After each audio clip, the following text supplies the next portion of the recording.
Los Angeles, California. A converted warehouse gym on South Broadway, 6 blocks from the Staples Center, in a neighborhood where the streetlights flicker and the sidewalks carry the memory of 1,000 forgotten fights. April 14, 1973. Saturday night. 11 p.m. The gym has no sign on the door. No advertisement. No indication from the outside that anything significant is happening within its concrete walls. But inside, 300 people are packed into a space that comfortably holds 150. They stand shoulder to shoulder, pressed against the walls, perched on stacked equipment, occupying every available surface that offers a line of sight to the boxing ring in the center of the room. The air is thick with cigarette smoke, sweat, and the particular electricity that gathers when human beings sense they are about to witness something extraordinary. The ring is regulation size, 20 feet square, with ropes that have been tightened specifically for tonight. The canvas is clean. The lights overhead are industrial, harsh, unforgiving, the kind of lights that reveal everything and forgive nothing. There is no announcer, no music, no television cameras. Just 300 witnesses and the hum of overhead fluorescent tubes and the distant sound of Los Angeles traffic beyond the concrete walls. The story of how this night came to exist begins 4 weeks earlier at a private dinner party in Beverly Hills. The host was a film producer whose name has been deliberately forgotten by everyone involved. The guest list included actors, directors, athletes, and the particular breed of wealthy people who collect famous friends the way others collect art. Muhammad Ali was there. He was always invited everywhere because Muhammad Ali in a room was like the sun in a solar system. Everything orbited around him. He was 31 years old, the heavyweight champion of the world for the second time, having reclaimed his title from George Foreman in Zaire 5 months earlier in the most spectacular upset in boxing history. He had done the impossible. He had beaten a man who was considered unbeatable, and he had done it not through superior power but through superior intelligence, through the audacity of a strategy so insane that no one believed it could work until it did. The rope-a-dope. Let the most powerful puncher alive exhaust himself throwing punches at a man who was too clever to be where the punches landed, and then, when the monster was empty, strike. He was not just the heavyweight champion. He was the most famous human being on the planet. His face was recognized in villages that had no electricity. His name was spoken in languages he would never learn. He had transcended sports entirely and become something closer to a force of nature, a phenomenon that existed beyond categories. Bruce Lee was also at the dinner party. This was unusual. Bruce rarely attended social events in Hollywood. He preferred the controlled environment of his training spaces, the company of his students, the solitary discipline of a man whose relationship with his craft bordered on the religious. But the producer had been persistent, and Bruce had recently completed filming Enter the Dragon and was in the rare mood of someone who has just finished the most important work of his life and is willing, briefly, to let the world in. The two men had never met. They knew of each other, of course. Everyone knew of everyone in that particular stratum of fame. Ali had seen clips of Bruce's demonstrations on television and had been impressed but skeptical. Impressed by the speed, skeptical of the applicability. Television tricks, he had told his trainer. Camera angles and compliant partners. Real fighting is different. Real fighting is what happens when a man who wants to destroy you is standing 3 feet away and you cannot edit the footage. Bruce had studied Ali extensively. Not casually, not as a fan, but with the analytical precision of a martial scientist examining a specimen. He had watched every available fight film, had analyzed Ali's footwork, his defensive patterns, his timing, his psychological warfare. He had identified strengths that most boxing analysts missed and vulnerabilities that no one had ever exploited. He respected Ali enormously. But respect and submission are different things, and Bruce Lee had never submitted to anyone. The confrontation began, as these things often do, with alcohol and ego. Not Bruce's ego and not Ali's ego, but the ego of the people surrounding them, the satellites who orbited these two suns and derived their sense of importance from proximity to greatness. A Hollywood actor, 3 drinks past wisdom, posed the question that everyone in the room had been thinking.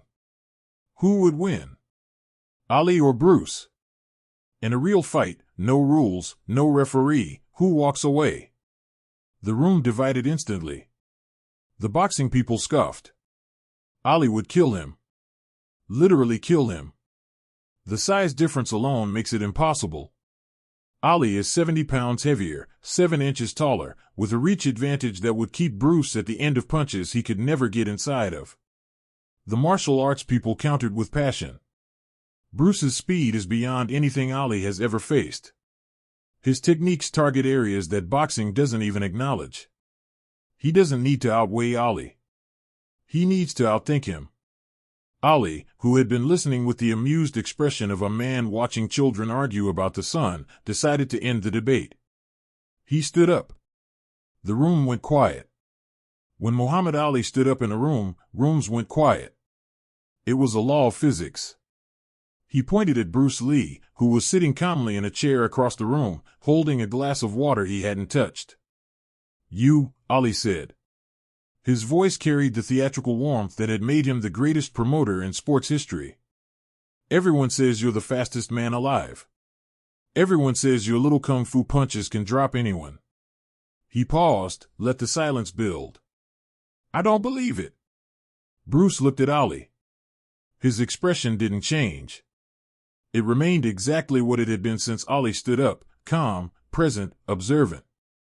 The expression of a man who was always watching, always analyzing, always processing information at a speed that made his physical reflexes seem slow by comparison. "What don't you believe?" Bruce asked. His voice was quiet, controlled, carrying the slight accent that years in America had softened but never erased. Ali grinned. "I don't believe a man your size can hurt a man my size. I don't believe your fancy techniques work against someone who actually knows how to fight. I don't believe anything I haven't seen with my own eyes. And my eyes haven't seen you do anything except perform for cameras and impress people who've never been punched in the face." The room held its breath. This was not playful banter. This was Muhammad Ali, the heavyweight champion of the world, publicly questioning Bruce Lee's legitimacy. In a room full of people who would spread the story to every corner of the entertainment and sports worlds by morning. Bruce set his glass of water on the table beside him. The movement was precise, deliberate, almost ceremonial. "Then I suggest you use your eyes," Bruce said. His voice hadn't changed in volume or tone, but something in it had shifted. A frequency beneath the words that the people closest to him recognized, and that made them very, very still. "Name the time and the place." Ali's smile widened. "You're serious?" "I have never been more serious about anything." 4 weeks. That's how long it took to arrange. 4 weeks of negotiations conducted through intermediaries, of conditions debated and agreed upon, of a location secured and witnesses selected. The rules were simple but specific. A private exhibition. 3 rounds. Standard boxing ring. No gloves. No wraps. No protective equipment of any kind. Both men would fight with bare hands. Ali could use boxing. Bruce could use whatever he wished. No eye gouging, no groin strikes, no techniques designed to cause permanent injury. The fight would end by knockout, submission, or the referee's decision. There would be no judges. No scorecards. No official record. Just 2 men, a ring, and the truth. Ali's team was confident to the point of arrogance. His trainer, Angelo Dundee, privately expressed concerns, not about the outcome but about the optics. What if Ali hurt Bruce badly? What if a 210-pound heavyweight champion broke the bones of a 140-pound martial artist on the same weekend that Enter the Dragon was generating Oscar buzz? The publicity could be catastrophic. Ali dismissed these concerns with a wave of his massive hand. "I won't hurt him," Ali said. "I'll box circles around him for 3 rounds, make him miss everything, make him look slow, and then I'll shake his hand and we'll go eat dinner. I'm not trying to destroy the man. I'm trying to educate him." Bruce's preparation was different. He told no one except Dan Inosanto, his closest student and training partner. For 4 weeks, Bruce studied Ali's fight films with even greater intensity than before, looking for the patterns within the patterns, the habits beneath the habits, the microsecond tells that preceded Ali's movements. He trained differently during those 4 weeks. More focus on distance management, on surviving inside the pocket against a much larger opponent, on the specific footwork angles that would neutralize Ali's reach advantage. He practiced strikes designed for a body significantly larger and more conditioned than any he had previously faced. And he prepared mentally. Not with the affirmations and visualization techniques that modern athletes would later popularize, but with something deeper, something rooted in the philosophy that had guided his entire life. He prepared himself to face the greatest fighter alive and to accept whatever truth that confrontation revealed. Now it is Saturday night, April 14th, and the warehouse gym on South Broadway is vibrating with contained energy. The 300 witnesses include boxing trainers, martial arts masters, sports journalists who have been sworn to secrecy, a handful of celebrities who managed to learn about the event, and a collection of people from both worlds who understand that what happens tonight will be discussed in whispered conversations for the rest of their lives. Ali arrives first. He enters through the back door with a small entourage. Angelo Dundee, his assistant trainer, 2 security men who position themselves near the exits. Ali is wearing black shorts and a white t-shirt that he removes as he climbs into the ring, revealing a physique that silences any theoretical debate about his physical preparation. At 31, Muhammad Ali is in the finest condition of his life. The Foreman fight required him to absorb punishment that would have hospitalized most professional fighters, and the training regimen that prepared him for that ordeal has left his body harder, more resilient, more dangerous than at any point in his career. His skin gleams under the industrial lights. His muscles carry the particular density that comes not from bodybuilding but from functional, combat-tested conditioning. His hands, unwrapped and unloved, are enormous, scarred across the knuckles from decades of impact, each finger thick as a sausage and strong enough to crush a tennis ball. He shadowboxes lightly, moving around the ring with the footwork that has baffled opponents for 15 years. Even in warm-up, his speed is astonishing. His jab snaps out and retracts faster than most people can blink. His combinations flow with a rhythm that is almost musical, each punch connected to the next by an invisible thread of timing and intention. The crowd watches in appreciative silence. Many of them have seen Ali fight on television, but seeing him in person, in a small space, without the distance that arenas create, is a different experience entirely. The speed, the power, the sheer athletic magnitude of the man is overwhelming. He is not just a boxer. He is the evolutionary peak of what a human body can become when shaped by talent, discipline, and an unbreakable will. Bruce Lee enters 15 minutes later. He comes through the front door, alone. No entourage. No students. No corner team. Just Bruce, wearing black pants and a black sleeveless shirt, carrying nothing. He walks through the crowd without acknowledging anyone, his eyes fixed on the ring, on the man moving inside it. The contrast between them is immediate and dramatic. Where Ali is massive, sculpted, radiating physical dominance, Bruce is lean, compact, almost fragile in appearance. The size difference is not just significant. It is shocking. Ali's forearm is thicker than Bruce's thigh. Ali's fist is larger than Bruce's entire face. Standing side by side, they would look like 2 different species, one designed for power, the other for something else entirely. Bruce climbs through the ropes and stands in his corner. He does not warm up. He does not stretch. He does not shadowbox or practice techniques. He simply stands, his hands at his sides, his breathing slow and controlled, his eyes moving across the ring, across Ali, across the space between them, calculating distances, angles, possibilities, and threats with the computational speed of a mind that has been programmed for this exact type of analysis since childhood. The referee steps into the ring. He is an older man, respected in both communities, chosen because neither side could find a reason to object to him. He calls both fighters to the center of the ring. Ali towers over Bruce. The height difference forces Bruce to look up slightly to maintain eye contact. Ali looks down, and for the first time, something other than confidence crosses his expression. Not doubt. Not fear. Recognition. The recognition of a man who has faced enough opponents to know when someone standing in front of him is genuinely dangerous, regardless of size. He has seen that look in Bruce's eyes before. Not in martial artists. Not in actors. In fighters. In men who have made peace with the possibility of being hurt and have decided to proceed anyway. Ali, the referee, says, "This is a 3-round exhibition. Any questions?" Ali shakes his head. His smile has returned, but it is different now. Less performance, more genuine. The smile of a man who is about to do the thing he loves most in the world. "Bruce, any questions?"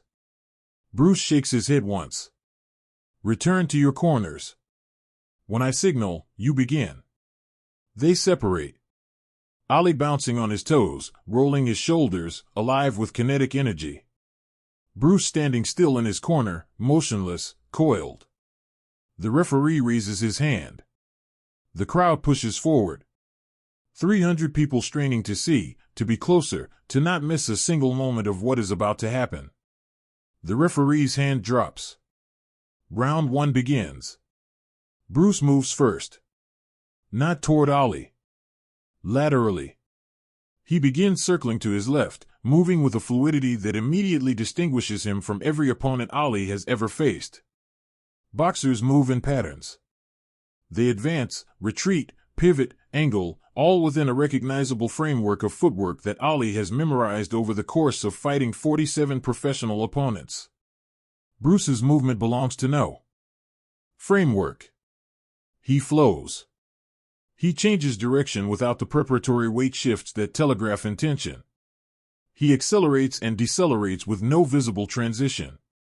He is there, then he is somewhere else, and the space between the two positions seems to have been skipped entirely. Ali watches. He does not rush. He never rushes.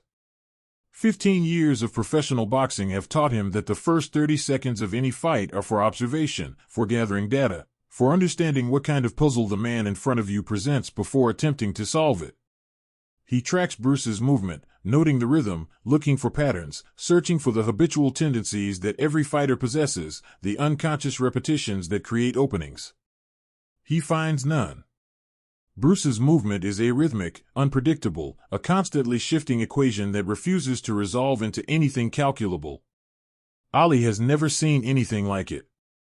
Ali decides to establish range. He throws a jab. Not a power jab. A measuring jab. The punch that has been the foundation of his entire career, the fastest, most accurate jab in heavyweight history, a punch that travels from guard position to full extension in approximately 0.4 of a second. Bruce is not there. Ali's fist passes through empty space. Bruce has moved, not backward, not to the side, but at an angle that doesn't exist in boxing's geometric vocabulary, a diagonal slip that takes him simultaneously away from the punch and closer to Ali's body. Ali adjusts instantly. He follows the jab with a straight right hand, the punch that has knocked out 24 professional fighters, a missile of bone and muscle that travels in a straight line toward where Bruce's head should be based on every principle of boxing geometry. Bruce's head moves 3 inches to the right. The punch passes his ears so closely that several witnesses later swear they heard the wind of it. Ali's eyes widen slightly. Not much. Not enough for the crowd to see. But enough for Bruce to see, and enough for Ali to recognize in himself, a recalibration. This man is faster than anything he has previously encountered. Not incrementally faster. Categorically faster. Operating at a speed that exists outside the framework Ali's 47 fights have prepared him for. But Muhammad Ali is not 47 ordinary fights. Muhammad Ali is the man who let George Foreman hit him for 7 rounds and then knocked him out in the 8th. Muhammad Ali is the man who solved every puzzle, decoded every opponent, found the answer that no one believed existed. And Muhammad Ali does not panic. He resets. He begins using the ring. His footwork, The legendary Ali Shuffle, the dancing movement that has frustrated and confused the greatest fighters of a generation, comes alive. He circles. He changes angles. He uses his 7-inch height advantage and his massive reach to control the distance, to keep Bruce at the end of long, snapping jabs that force the smaller man to navigate a forest of leather and bone just to get within striking distance. Bruce adjusts. He begins testing Ali's defenses with quick, probing strikes. A finger jab toward Ali's eyes that stops an inch short. A low kick aimed at Ali's lead leg that Ali avoids by lifting his knee. A palm strike toward Ali's body that Ali deflects with a forearm block so instinctive it seems to happen before the strike is even thrown. The crowd is mesmerized. This is not the one-sided demolition that either camp predicted. This is something else entirely. A conversation conducted in violence. A dialogue between two systems of combat, each testing the other, each probing for weakness, each adjusting in real time to information gathered through contact and near contact. The first round ends. Both men return to their corners. Neither has landed a significant strike. The crowd erupts in heated debate. Ali sits on his stool. Dundee leans in, speaking urgently. He's fast, Muhammad. Faster than anyone we've prepared for. You need to use your size. Get him against the ropes. Make him fight in a phone booth where his movement doesn't matter.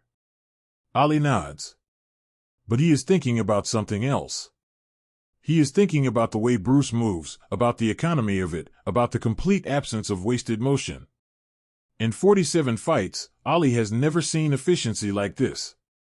Every boxer, even the great ones, carries excess movement. Unnecessary head motion. Extra footwork. Small habits that create small openings. Bruce has none. Zero excess. Every movement serves a purpose, and every purpose is fulfilled with the minimum possible energy expenditure. It is beautiful. Ali recognizes beauty in combat the way a musician recognizes beauty in a melody. And Bruce Lee's movement is the most beautiful thing Ali has ever seen in a fighting context. But beauty does not win fights. Truth wins fights. And the truth of this fight is that Muhammad Ali is 70 pounds heavier, 7 inches taller, and has spent 31 years learning how to hit people who are trying very hard not to be hit. Round 2. Ali comes out differently. The dancing stops. The showmanship disappears. What emerges is the Ali that only appears when the opponent has earned his complete respect, the focused, calculating, devastating Ali who ended George Foreman's unbeaten record with a right hand that came from somewhere beyond strategy and landed in the territory of destiny. He cuts off the ring. Uses his feet to reduce Bruce's options, to compress the space, to turn the Warehouse Gym's ring from an open field into a corridor, then from a corridor into a closet. Bruce recognizes what's happening. He attempts to circle out, but Ali is there, cutting the angle, using his jab to steer Bruce toward the ropes, using his physical presence to reduce the world to a very small space where speed matters less and size matters more. Bruce's back touches the ropes. For the first time tonight, Bruce Lee is where he does not want to be. Ali strikes. A jab that Bruce slips. A right hand that Bruce partially deflects with his forearm but that still carries enough residual force to push him sideways along the ropes. Then another jab, and this one lands. Not fully. Not cleanly. But it lands. Ali's fist connects with the side of Bruce's head, a glancing blow delivered with approximately 40% of Ali's power. The crowd gasps. Bruce's head snaps to the side. His body follows. He stumbles 2 steps along the ropes, recovers, and ducks under a follow-up right hand that whistles over his head with a sound that everyone in the front 3 rows can hear. Ali pursues. He smells blood. 15 years of fighting instinct tell him that the opponent is hurt, that now is the moment to press, to overwhelm, to finish. He throws a combination. Jab, jab, right hand, left hook. 4 punches delivered with the speed and precision of the greatest heavyweight who ever lived. Bruce avoids the first jab by millimeters. He blocks the second jab with a cross-arm defense that redirects the punch past his shoulder. The right hand misses because Bruce drops his level, bending at the knees, letting the punch sail over him. But the left hook. The left hook catches Bruce on the shoulder as he rises from his duck. The impact of a Muhammad Ali left hook, even one that lands on a shoulder rather than a jaw, is significant. Bruce is knocked sideways. His feet leave the canvas briefly. He lands, stumbles, and for one terrible moment appears to be falling. He doesn't fall. He catches himself with a footwork adjustment that defies his compromised balance, plants his feet, and in the same motion, with his body still absorbing the momentum of Ali's punch, throws a strike. It is a backfist. A technique that does not exist in boxing. It travels from Bruce's right side in a whipping arc that generates centrifugal force from his hip rotation, his core engagement, and the elastic recoil of his entire body. The strike catches Ali on the left temple. The impact is sharp, precise, concentrated on a very small surface area. Ali's head turns. His eyes lose focus for a fraction of a second. He steps back. One step. Just one. But in 47 professional fights, Muhammad Ali has never been made to step backward by a single strike. Bruce creates distance immediately. He doesn't pursue. Doesn't try to capitalize. He moves away, resets, and returns to the center of the ring with the discipline of a fighter who understands that rushing a hurt Ali is how careers end. Ali shakes his head. Clears his vision. He touches his temple where the backfist landed and looks at his fingers, checking for blood. There is none. But there is something else. A ringing in his ear. A vibration in his skull that he has felt before, but only from heavyweights. Only from men who weigh over 200 pounds and punch for a living.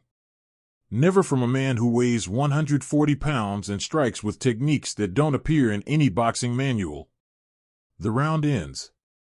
Ali returns to his corner. Dundee is animated, concerned.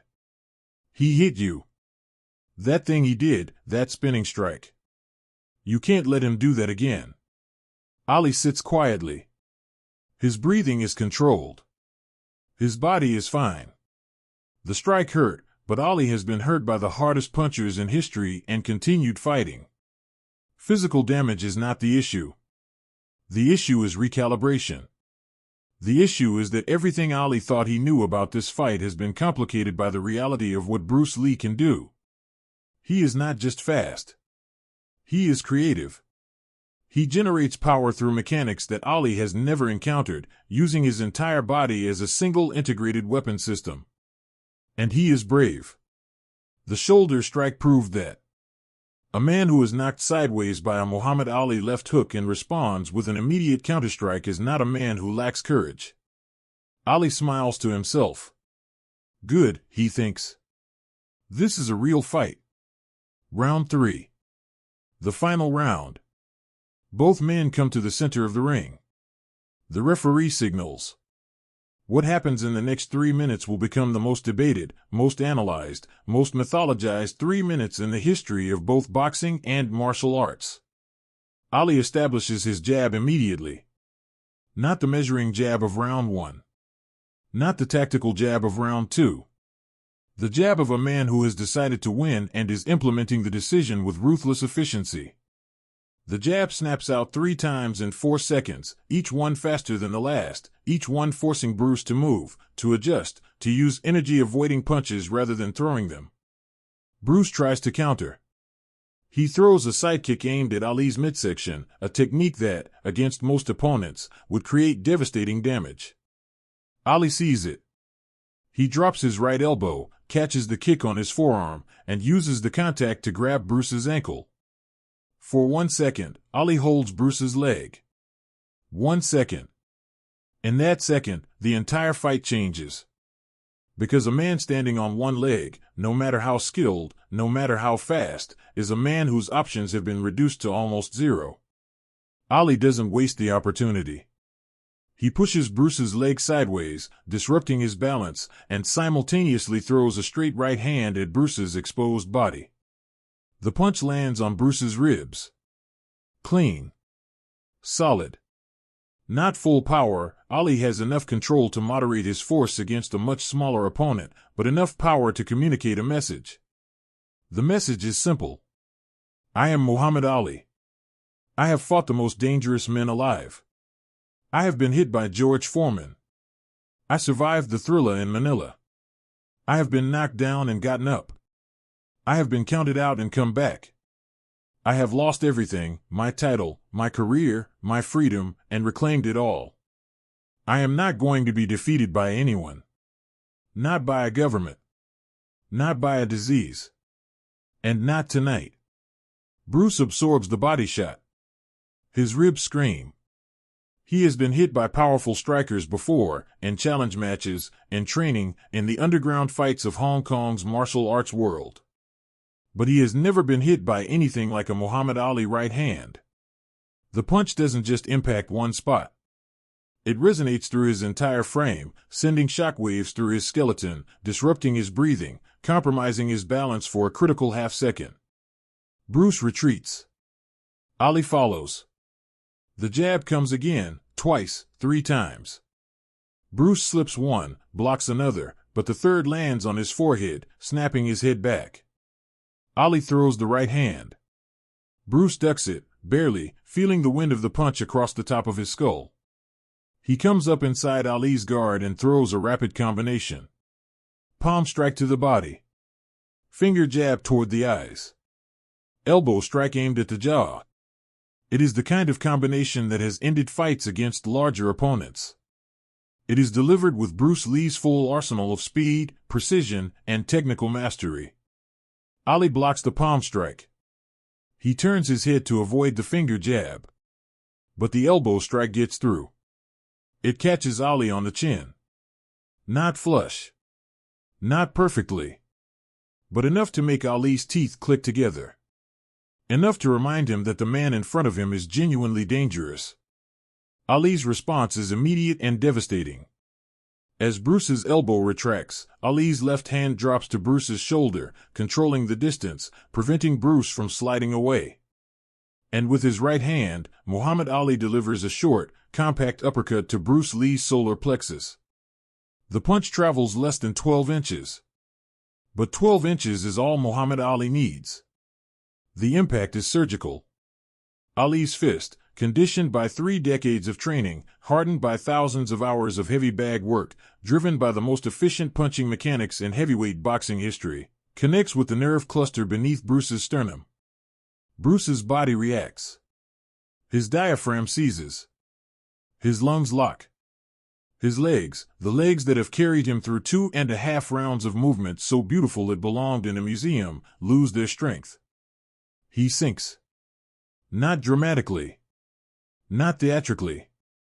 He simply descends, his knees folding beneath him, his body settling to the canvas with the slow inevitability of a building that has lost its foundation.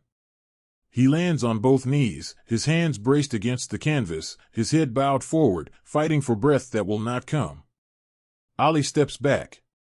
He does not celebrate. He does not raise his arms. He does not dance or shout or perform for the crowd. He simply stands and watches Bruce Lee kneeling on the canvas, and his expression carries something that no one in the room expects. Respect. Profound, absolute respect. The kind of respect that one warrior gives another when the battle has been genuine and the outcome has been earned through excellence, not luck. The referee begins counting. 1, 2, 3. Bruce's hands press harder against the canvas. His body is fighting to recover, to override the shutdown that Ali's punch has triggered. 4, 5, 6. Bruce's right knee lifts. He is trying to stand. His body trembles with the effort. His face, visible to those at ringside, shows something beyond pain. It shows determination. The absolute refusal to stay down. The refusal that defines every true fighter regardless of discipline, style, or size. 7, 8. Bruce pushes himself upright. He stands on trembling legs, his arms raised in a guard position that is instinct rather than choice, his body operating on willpower because his nervous system is still rebooting from Ali's strike. The referee looks at him. He steps in, examines Bruce's eyes, checks his balance. Bruce meets the referee's gaze with focus that, while strained, is present. He is hurt. He is compromised. But he is here. The referee steps back. The fight continues. But there are only 30 seconds remaining. Ali could finish it. Everyone in the room knows this. Ali could close the distance, trap Bruce against the ropes, and deliver combinations that Bruce, in his compromised state, could not avoid. He could add a knockout to his legend. He could end Bruce Lee's mystique with the definitive statement that boxing conquers all. He doesn't. Instead, Ali does something that stuns the entire arena. He extends his glove. Not to strike. To touch. He reaches out and taps Bruce's glove gently, the universal boxing gesture of respect, of acknowledgement, of one fighter telling another, I see you, I honor you, you are worthy. Bruce, his breathing slowly returning, his legs stabilizing beneath him, looks at Ali's extended glove. He understands what it means. He touches it with his own hand. The final 30 seconds pass without significant engagement. The two men circle each other, trading light, exploratory strikes that carry no malicious intent. When the final bell rings, the sound releases a wave of emotion from the crowd that shakes the walls of the warehouse. Ali walks to Bruce immediately. He doesn't wait for the referee, doesn't go to his corner, doesn't acknowledge the crowd. He walks straight to Bruce Lee and takes both of the smaller man's hands in his own. You're the real thing, Ali says. His voice is quiet, meant only for Bruce. You're not a fraud. You're not a performer. You're a fighter. A real fighter. And you hit harder than some heavyweights I've faced. That body shot cracked my rib, I think. He laughs. Bruce looks up at Ali. His face shows the aftermath of combat, exhaustion, pain, the particular vulnerability that comes when the adrenaline begins to fade and the body starts reporting its damage. But his eyes are clear. And in them, Ali sees something he recognizes because he has seen it in his own mirror after every great fight. Peace. The peace that comes from testing yourself completely and surviving. The peace of a man who has nothing left to prove because he has already proved everything that matters. You are the greatest boxer I have ever seen, Bruce says. His voice is strained but steady. You are the greatest boxer anyone will ever see. Ali shakes his head. I'm the greatest boxer, he says. But you're something else. Something boxing doesn't have a word for. You're a martial artist, and tonight I learned what that means. It means more than I thought it did. He pulls Bruce into an embrace. The size difference makes it almost comical. Ali's arms envelop Bruce entirely, the way a bear might embrace a wolf. But there is nothing comical about it. It is the embrace of two men who have shared something that cannot be explained to anyone who was not present, the truth that exists only between fighters who have tested each other with everything they have and found, in that testing, not enemies but brothers. The crowd watches in silence. Some are crying. Not many. But some. The ones who understand what they are seeing. The ones who know that this moment, this embrace between the greatest boxer alive and the greatest martial artist alive, is not the end of a fight. It is the beginning of a friendship built on the only foundation that matters, mutual respect earned through combat. Ali releases Bruce and raises his hand. The gesture is unmistakable. The champion raising the challenger's hand. Not in defeat. In honor. Bruce does the same, raising Ali's hand with both of his own. And in that moment, captured by no camera, recorded by no journalist, witnessed only by 300 people who will carry the memory for the rest of their lives, two legends stand in a ring in a warehouse in Los Angeles, holding each other's hands above their heads, and the question of who would win has been answered. They both won. Because the fight revealed not a winner and a loser but two men operating at the absolute peak of their respective disciplines, each capable of defeating the other under different circumstances, each worthy of the other's complete respect. In the weeks that follow, Ali tells his closest confidants about the fight. Not publicly. Never publicly. But in the quiet moments, in the hotel rooms and training camps and late-night conversations where the real Ali, not the performance, emerges. That little man hit me harder than anyone should be able to hit, Ali tells Angelo Dundee. I outweighed him by 70 pounds, and when his elbow caught my chin, I saw stars. Not many. But stars. Dundee nods. You dropped him, though. I dropped him because I'm Muhammad Ali, Ali responds without a trace of boasting. But he got up. He got up at 8 and he was ready to continue. Do you know how many heavyweights I've dropped who didn't get up? He pauses. That man has something that isn't about size or strength. It's about will. Pure will. And knowledge. He knows the human body the way I know a boxing ring. He knows where to strike the way I know when to strike. Different knowledge. Same mastery. Ali leans back, staring at the ceiling. If he weighed 210 pounds, Ali says quietly, I'm not sure I beat him. Dundee stares.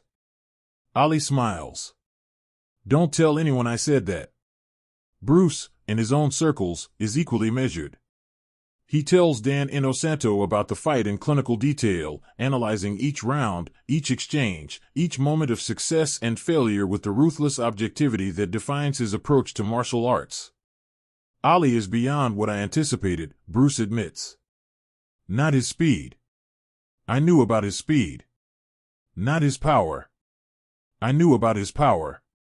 It's his mind. He adjusts faster than any fighter I've encountered. Every technique I used worked once. Only once. The second time I attempted it, he had already developed a counter. His learning speed in combat is extraordinary. He pauses. The body shot that dropped me. I have been hit by powerful men. That punch was different. It was not just powerful. It was perfect. Perfect timing, perfect placement, perfect mechanics. He struck my solar plexus as if he had studied my anatomy personally. That is not just boxing. That is mastery. When asked who won, Bruce gives the only answer that matters. The truth won, he says. The truth that combat has many dimensions. The truth that no single style is complete. The truth that the greatest fighters are not the ones who master one system but the ones who understand that all systems are incomplete and continue searching for what is missing. He smiles. And the truth that Muhammad Ali is the greatest fighter I have ever faced. And probably the greatest I will ever face. The two men see each other 3 more times before Bruce's death in July 1973. Each meeting is private, informal, characterized by the particular warmth that exists between people who have shared an experience that no one else can fully understand. At their last meeting, 2 months before Bruce's death, they sit together in Bruce's backyard in Hong Kong. Ali is on a promotional tour. Bruce is editing Enter the Dragon. They drink tea. They talk about their children. They talk about legacy. They talk about what it means to dedicate your life to something that the world values for the wrong reasons. People love me because I knock people out, Ali says. But that's not what I do. What I do is find the truth in every fight. The knockout is just how the truth expresses itself. Bruce nods. People love me because I look spectacular, he says. But spectacle is just the surface. Underneath, there is only one question. What works? Not what looks good. Not what follows tradition. Not what pleases the crowd. What works? They sit in silence for a moment, 2 men who have spent their lives asking the same question from different directions and arriving at the same answer. The truth works. Only the truth. Always the truth. After Bruce's death, Ali is one of the first people to call Linda Lee, Bruce's wife. The conversation is short. Ali is not eloquent on the phone. He is a man who needs a room, an audience, a stage. But he says one thing that Linda remembers for the rest of her life. Your husband was the bravest man I ever stood across from, Ali tells her. And I have stood across from everyone. The story of that night in Los Angeles, April 14, 1973, is never officially confirmed. No video exists. No photographs. No written records. Only the memories of 300 people who were present and the words of two men, both now gone, who spoke about it only in private and only to those they trusted completely. But the story persists. It lives in the spaces between what can be proven and what is known, between the official record and the lived experience, between the legend and the truth. And the truth is this. On one night in 1973, in a warehouse gym in Los Angeles, Muhammad Ali and Bruce Lee tested each other with everything they had. Ali won the fight on points, on damage, on the decisive body shot that dropped Bruce to his knees. But Bruce won something else. He won Ali's respect. The complete, unreserved, genuine respect of the greatest fighter who ever lived. And Ali won Bruce's respect in return. 2 men. 1 ring. 3 rounds. And a truth that neither boxing nor martial arts has ever been able to fully contain. The truth that greatness recognizes greatness. That mastery honors mastery. That the real fight is never between 2 people. It is between what we think we know and what we have yet to learn. Muhammad Ali versus Bruce Lee. Not a fight. A revelation. And the echo of that revelation continues to ring, long after the warehouse gym was demolished, long after both men left this world, long after the 300 witnesses carried their secret to their graves. The echo continues. It always will.